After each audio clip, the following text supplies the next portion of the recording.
नमस्कार, राधे राधे। आप सबके समक्ष लाइव आने का एक उद्देश्य है। आज के समय में सबसे ज़्यादा समस्या अगर आ रही है तो नए जो विद्यार्थी हैं उनको अपने कैरियर का चयन करने में आ रही है कि हम किस क्षेत्र में जाएं तो हमको जल्दी सफलता मिलेगी, या हम इतना प्रयास कर रहे हैं तो हमको सफलता क्यों नहीं मिल रही है। अगर हम ज्योतिष के अनुसार या एक अच्छे ज्योतिषी से इसका परामर्श लें तो निश्चित रूप से हमें सही गाइडलाइन प्राप्त होगी।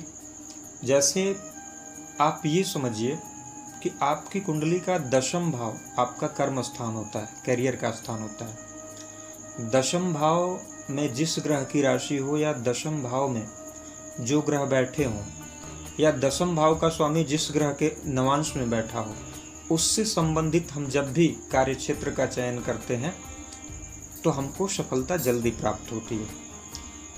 हमारी कुंडली में अगर कर्म स्थान का स्वामी कमजोर है या कर्म स्थान के स्वामी का संबंध शनि जैसे ग्रह से हो या कुंडली के तीसरे भाव से हो तो कहीं न कहीं हमें सफलता बहुत प्रयास के बाद मिलती है। इसकी जानकारी अगर हम जब भी संपर्क करते हैं तो एक अच्छा ज्योतिषी हमको दे सकता है निष्पक्ष रूप से कि हमें किस क्षेत्र में प्रयास करना चाहिए और हमको सफलता कब प्राप्त होगी, ये आपकी ग्रह दशा भी निर्देशित करेगी। तो अगर हम देखते हैं कि हमारे कर्म स्थान पे मंगल या शनि जैसे ग्रह का प्रभाव हो तो हमें निश्चित रूप से तकनीकी से रिलेटेड क्षेत्र में जाना चाहिए। मंगल का प्रभाव अगर मंगल स्ट्रांग होकर वहाँ पर हो तो हमें फोर्स से रिलेटेड क्षेत्र में जाना चाहिए। सेना से रिलेटेड कोई भी क्षेत्र हो उसमें, या कंस्ट्रक्शन से रिलेटेड क्षेत्र या भूमि से संबंधित कोई काम हो तो ये मंगल का प्रभाव होता है। शनि अगर मिल जाए, शनि और मंगल, तो कहीं ना कहीं तकनीकी से रिलेटेड क्षेत्र में। गुरु और शुक्र ये ग्रह जो है मैनेजमेंट के कारक होते हैं। शुक्र कला से रिलेटेड क्षेत्र में भी अपना प्रभाव देता है और कला से रिलेटेड क्षेत्र के लिए शुक्र और चंद्रमा ये दोनों ग्रह कलात्मक ग्रह बोले गए हैं, ठीक है ना। तो कोई भी कलात्मक क्षेत्र हो, शुक्र तो एक्टिंग, म्यूजिक, डांस या कोई भी कला, ठीक है, आर्ट्स से रिलेटेड कोई क्षेत्र हो, इसमें शुक्र हमको सफलता देता है। आजकल जो लोग ऑनलाइन प्लेटफॉर्म पर काम करना चाहते हैं, जैसे यूट्यूब पे या कोई भी ऑनलाइन प्लेटफॉर्म हो, उस पर भी जाने के लिए शुक्र का मजबूत होना सबसे ज़रूरी है। बुध शिक्षा का कारक होता है, व्यापार का कारक होता है, फाइनेंस का कारक होता है। तो कहीं न कहीं अगर बुध का प्रभाव हो तो बैंकिंग सेक्टर हो या शिक्षा से रिलेटेड क्षेत्र हो, टीचिंग का हो। अच्छा, इसमें गुरु और बुध दोनों प्रभाव देते हैं। मैनेजमेंट के लिए भी कहीं न कहीं बुध का प्रभाव होता है।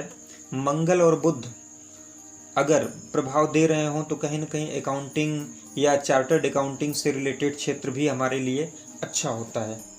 ये कुछ क्षेत्र मैंने बताया है। चंद्रमा, मंगल अगर छठे भाव का संबंध हो जाए, 12वें भाव का संबंध हो जाए इनका, तो मेडिकल से रिलेटेड क्षेत्र में भी बहुत अच्छी पॉसिबिलिटी बनती है।